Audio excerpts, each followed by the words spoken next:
berdasarkan surat perintah Direktur Penyidikan tanggal 29 Mei 2026 perihal penyidikan perkara dugaan tindak pidana korupsi tata kelola program makan bergizi gratis atau MBG pada Badan Gizi Nasional tahun 2025 sampai dengan tahun 2026. Tim penyidik pada Jampitsus telah melakukan pemeriksaan terhadap beberapa orang saksi, diantaranya adalah 3 orang saksi yaitu atas nama Saudara DH selaku Kepala Badan Gizi Nasional periode bulan Agustus 2024 sampai dengan 2 Juni 2026, Saudara SS selaku Wakil Kepala BGN Bidang Operasional Pemenuhan Gizi periode 17 September 2025 sampai dengan 2 Juni 2026, dan Saudara LP selaku Wakil Kepala BGN Bidang Operasional Bidang Pengembangan Organisasi dan Hubungan Kelembagaan periode 22 Oktober 2024 sampai dengan 2 Juni 2026. Bahwa setelah melalui serangkaian pemeriksaan tersebut, Saudara DH, Saudara SS, dan Saudara LP sebagai saksi dan berdasarkan 2 alat bukti yang cukup yang diperoleh tim penyidik, maka tim penyidik menetapkan Saudara DH selaku Kepala Badan Gizi Nasional, Saudara SS selaku Wakil Kepala Badan Gizi Nasional Bidang Operasional Pemenuhan Gizi, dan Saudara LP selaku Wakil Kepala BGN Bidang Pengembangan Organisasi dan Hubungan Kelembagaan sebagai tersangka. Assalamualaikum warahmatullahi wabarakatuh. Selamat bertemu dengan gue SWS. Kali ini, video kali ini temanya adalah pejabat yang ditangkap. Ya, ditangkap. Ada sebuah berita yang miris, mengagetkan, sekaligus membanggakan, tapi juga timbul pertanyaan besar. Kepala MBG, Dadang Hidayana, bersama 2 wakil ketuanya, ditangkap oleh Kejaksaan Agung sehari setelah dia dicopot dari jabatannya. Dan informasinya dia Dadang ini, kepala BGN ini, disuruh pulang dari naik haji, ya. Dan semua kegiatan hajinya sudah selesai dan dia haji plus. Disuruh pulang, kemudian membuat statement bahwa dia punya program akan memberikan makanan bergizi gratis kepada pelajar-pelajar Indonesia yang ada di Arab dan juga TKW-TKW yang ada di Malaysia dan negara yang lain. Setelah buat statement itu ingin menyampaikan Pak Prabowo, Pak Presiden, ternyata tanggal 2 Juni dia dicopot dari jabatannya sebagai ketua BGN, sekali lagi bersama 2 orang wakil ketuanya. Paginya, dini hari, kantor BGN didatangi oleh Kejaksaan Agung, ya, dan digeledah. Kemudian 3 orang itu ditangkap. Nah, isunya macam-macam. Nah, sebetulnya ini ada yang mengatakan ini rencananya udah lama. Pak Prabowo pun sempat dalam pidatonya sempat mengatakan ada BPKP yang minta petunjuk Pak Prabowo, ada masalah. Dan Pak Prabowo memberi jawaban, nggak usah berpikir lama-lama, sikat aja. Ya. Terlepas itu orangnya dekat dengan Prabowo atau tidak, partainya apa, sukunya apa, sikat. Kalau bermasalah sikat. Itu sinyal dari Pak Prabowo. Dan ada sebuah info bahwa Dadang ini tiap harinya mendapatkan atau menambung uang 1 miliar dari mitra, dari mitra. Nah, tapi itu baru wacana. Nanti kita menunggu hasil penyelidikan dari Kejaksaan. Mungkin ya sudah terdengar semua yang mengikuti MBG. Ini semua sudah terdengar bahwa ada jual beli titik. Di mana seseorang yang ingin membuka atau membuat dapur MBG itu titiknya harus bayar antara 250 sampai 500 juta. Nah, apakah informasi-informasi itu betul? Jangan lupa like, subscribe, dan share, dan ikuti video berikut ini. Akhirnya hari ini saya baru sadar, baru paham, ya, kolusi aparat dipakai oleh kapitalis tertentu, ya. Dan ini budaya ini tidak boleh kita teruskan juga. Semua aparat dari yang tertinggi sampai yang terendah harus mati untuk rakyat, bukan malah menindas rakyat. Saya tidak mau dengar lagi Panglima TNI Kapolri, saya tidak mau dengar lagi ada aparat, ya, yang tidak menegakkan hukum, keadilan dan kebenaran. Tidak boleh backing macam-macam. Negara kita kaya, harus kita amankan kekayaan tersebut untuk sebesar-besarnya kemakmuran rakyat. Berdasarkan surat perintah Direktur Penyidikan tanggal 29 Mei 2026 perihal penyidikan perkara dugaan tindak pidana korupsi tata kelola program makan bergizi gratis atau MBG pada Badan Gizi Nasional tahun 2025 sampai dengan tahun 2026. Tim penyidik pada Jampitsus telah melakukan pemeriksaan terhadap beberapa orang saksi, diantaranya adalah 3 orang saksi, yaitu atas nama Saudara DH selaku Kepala Badan Gizi Nasional periode bulan Agustus 2024 sampai dengan 2 Juni 2026, Saudara SS selaku Wakil Kepala BGN bidang operasional pemenuhan gizi periode 17 September 2025 sampai dengan 2 Juni 2026, dan Saudara LP selaku Wakil Kepala BGN bidang operasional bidang pengembangan organisasi dan hubungan kelembagaan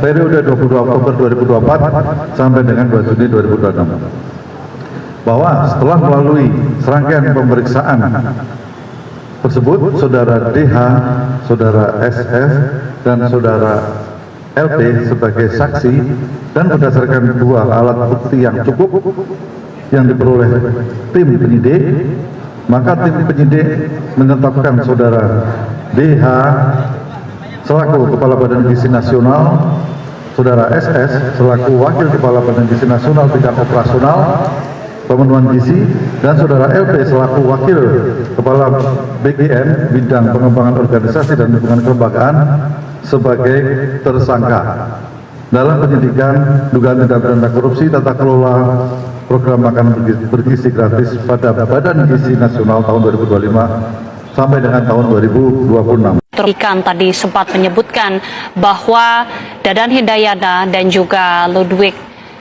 Pusung dan juga Sony Soryanto atau Sony Sonjaya maksud kami, ini diduga menerima insentif dari Yayasan SPPG, di mana ketiganya ini diduga merupakan tersangka gratifikasi dan juga menerima sejumlah uang dari yayasan yang modusnya di mana para yayasan ini yang tersebar di seluruh wilayah Indonesia ditunjuk sebagai mitra SPPG namun ternyata terafiliasi dengan pejabat BGN. Yayasan-yayasan inilah kemudian pemirsa yang ditunjuk dengan pengaturan dan juga skema adanya atensi langsung dari para tersangka, dan yayasan tersebut kemudian mendapatkan insentif miliaran rupiah. Ini yang kemudian tadi sempat disebutkan bahwa Dadan Hindayana dan juga tersangka lainnya ini menerima 1 miliar rupiah per hari dari yayasan SPPG tersebut. Yayasan ini juga bahkan pemirsa diketahui dimiliki oleh para tersangka ataupun dikendalikan oleh kerabat ataupun sanak keluarga ataupun dari rekan-rekan dari tersangka. Selain dari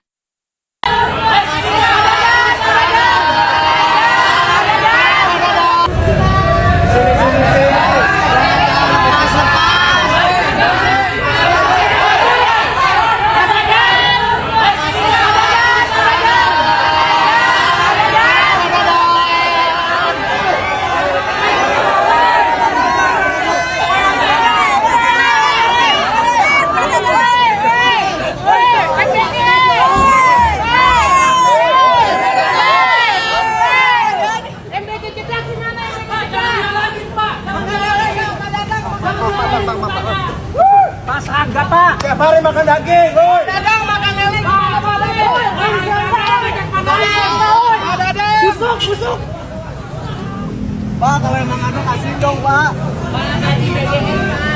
Oh, salah, woi. Pak, bagi efek, Pak. Makan tuh, dihukum dulu. Saya yakin sudah direncanakan dari lama. Tadi kan Kejagung juga sedang menggeledah kantor BGN gitu.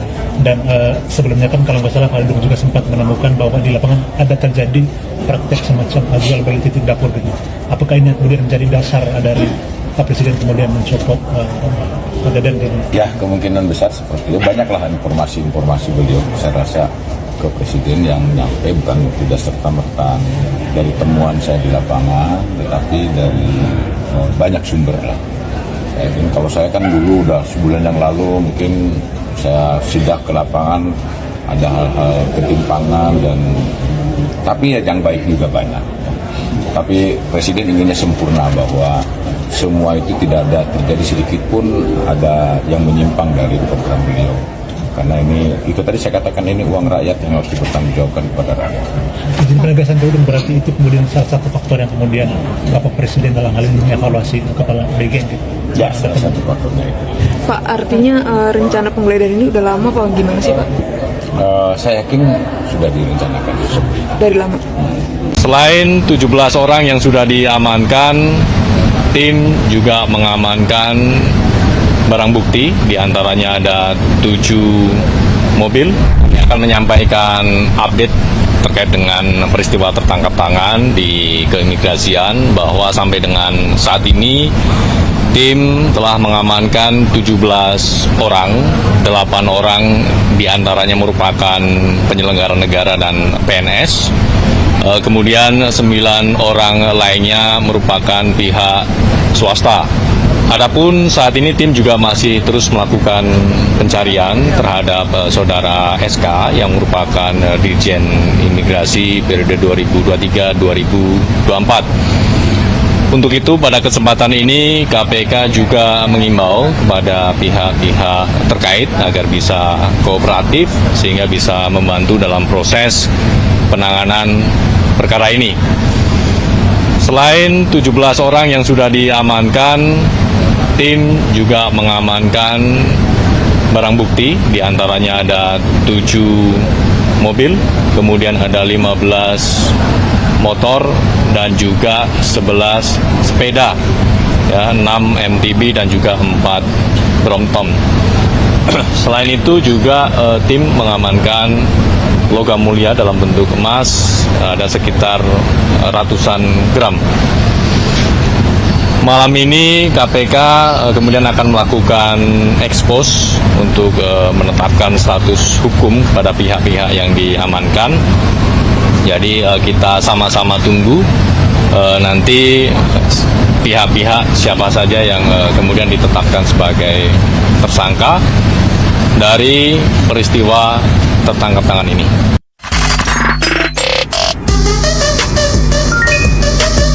Sebagai tindak lanjut, kemarin ada koordinasi dari rekan-rekan penyidik Angkatan Laut kepada kami, sehingga kehadiran kami hari ini untuk memastikan dari barang-barang hasil tangkapan maupun dokumen-dokumen yang sudah ada di rekan-rekan penyidik Angkatan Laut, dan nanti akan kita pastikan dengan mempelajari secara keseluruhan ini bentuknya perbuatan apa.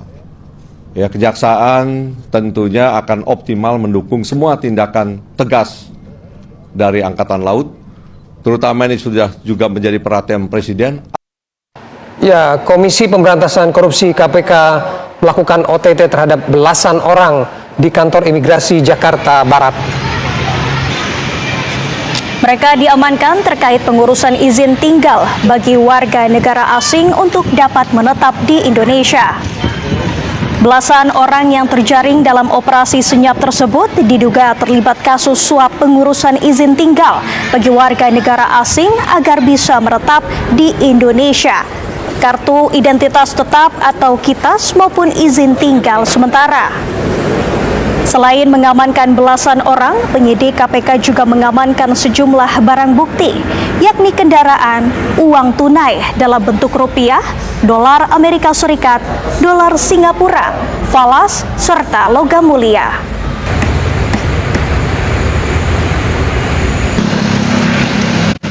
Tadi malam tim melakukan kegiatan di lapangan, yaitu di wilayah Jakarta Barat, dan dalam perkembangannya tim juga saat ini sedang bergerak di lapangan di wilayah Bali dan juga Jawa Barat. Dalam progresnya ada belasan orang yang diamankan dalam rangkaian kegiatan peristiwa tertangkap tangan kali ini, dan juga barang bukti yang diamankan ada kendaraan, mobil, motor, dan juga barang bukti dalam bentuk uang tunai, falas, ada USD dan SGD, dan juga ada dalam bentuk logam mulia emas.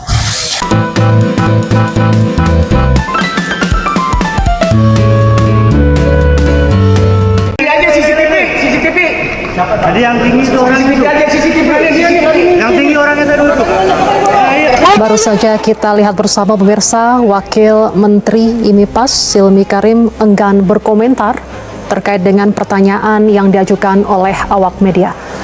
Sebelumnya, Wamen Silmi dicari oleh KPK dalam rangkaian pengembangan operasi tangkap tangan OTT di kantor imigrasi Jakarta Barat yang dilakukan sejak hari Selasa malam kemarin.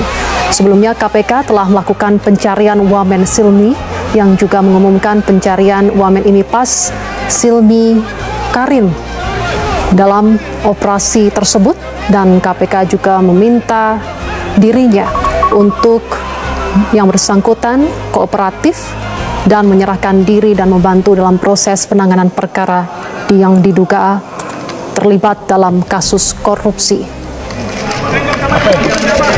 Silmi Karim diduga terlibat dalam kasus dugaan praktek pungutan liar atau pungli dan suap pengurusan izin tinggal warga negara asing atau WNA, dan baru saja menyerahkan diri di gedung KPK pada malam hari ini. Ketua KPK Setio Budianto sebelumnya mengatakan bahwa operasi tangkap tangan berkait erat dengan praktek pungutan liar atau pungli dan suap pengurusan izin tinggal warga negara asing WNA. Pengurusan dokumen yang dipermainkan meliputi kartu izin tinggal tetap atau KITAP dan kartu izin tinggal terbatas atau KITAS. Sebenarnya Wamen Silmi sempat merespon pesan singkat awak media ketika meminta keterangannya. Respon tersebut dikirimkan saat sebelum Komisi Pemberantasan Korupsi KPK secara resmi mengumumkan pencarian terhadap keberadaan dirinya. Dan sebelumnya pemirsa, KPK melakukan OTT di kantor imigrasi Jakarta Barat yang dilakukan sejak Selasa malam 2 Juni 2026. KPK membawa sejumlah kendaraan sebagai barang bukti dalam operasi tangkap tangan atau OTT di kantor imigrasi Jakarta Barat. Dan menurut juru bicara KPK Budi Prasetyo menjelaskan bahwa OTT tersebut dilaksanakan di Jakpar serta wilayah Jawa Barat dan Bali. Total ada 17 orang yang diamankan termasuk Kepala Kanim atau Kepala Kantor Imigrasi Jakarta Barat Ronald Arman Abdullah. Operasi ini terkait dengan dugaan pemberian dalam pengurusan izin tinggal bagi warga negara asing atau WNA. Sementara itu, di Gedung Merah Putih KPK Jakarta Selatan pada hari ini, Rabu 3 Juni 2026, truk towing yang membawa 9 sepeda motor tiba sekitar pukul 17:58 waktu Indonesia bagian Barat. Dari 9 unit sepeda motor tersebut, diantaranya terdapat motor trail, 1 unit Kawasaki, 1 unit motor lainnya dan kemudian menyusul 1 mobil towing yang mengangkut 7 unit sepeda gunung atau MTB. Ada pula berjejer 4 unit mobil yang menjadi barang bukti dalam perkara ini. Dan juga selain kendaraan mobil, motor maupun barang bukti dalam bentuk uang tunai, falas, ada juga USD dan SGD. Jelajahi cara baru mendapatkan informasi. Download Metro TV Extend sekarang. Mungkin KTP siapa dulu, Pak? Saya, Pak. Ya, silakan. Ada yang mau diambil kan, Pak? Mas ini ada yang mau diambil kan, Pak? Sikit, Pak. Punya kejatuh, boleh, Pak? Sikit, Pak. Kita masukkan. Mas Yoni tadi dari mana, Pak? Iya, Pak. Dari mana, Bapak? Pulpen, Pak. Pulpen. Ini aja menyelesaikan agenda. Ada kegiatan, Pak? Pulpen saya jatuh. Parah, pulpen. Nah, si Dadang ini ditangkap memang banyak orang yang senang, tapi sekaligus banyak orang yang kaget dan juga ada tidak sedikit orang yang timbul pertanyaan tanda tanya besar. Kalau mau yang senang banyak. Kenapa? Karena si Dadang ini, kepala BGN ini dalam laporannya kepada presiden, kepada Pak Presiden selalu mengada-ada. Yang katanya MBG itu tiap hari motong sapi sekian ratus ekor, sekian ribu ekor, kemudian setiap hari menyediakan lele 1 orang siswa 1 untuk dimakan. Dan ini laporan bohong, jelas laporan bohong. Kemudian ada pengadaan motor listrik buat SPPG yang harganya cukup fantastis. Kemudian pengadaan laptop buat SPPG juga harganya fantastis. Dan terakhir yang bikin gaduh sebelum ditangkap, sebelum dicopot, masalah kaos kaki. Kaos kaki ini juga harganya cukup fantastis. Yang akhirnya menjadikan masyarakat, menjadikan banyak orang tidak percaya kepada MBG dan tidak percaya kepada Pak Prabowo dalam tanda petik, artinya dalam program MBG ini. Tapi memang di bawah selalu ada yang mengcounter, yang saat ini menjadi kepala BGN yang menggantikan Dadang, yaitu Nani S. Dan yang itu memang sering membuat statement, membuat gebrakan untuk mengcounter apa yang disampaikan Dadang yang menjadi blunder. Nah, kemudian ada pihak yang tanda tanya besar. Nah, ada yang senang, ada yang kaget karena selama ini kesannya dibiarkan. Apa yang dilakukan oleh kepala BGN yang tidak wajar ini dibiarkan oleh Pak Prabowo. Makanya orang kaget kok tiba-tiba seperti itu. Dan yang ketiga, kelompok yang ketiga yang punya tanda tanya besar.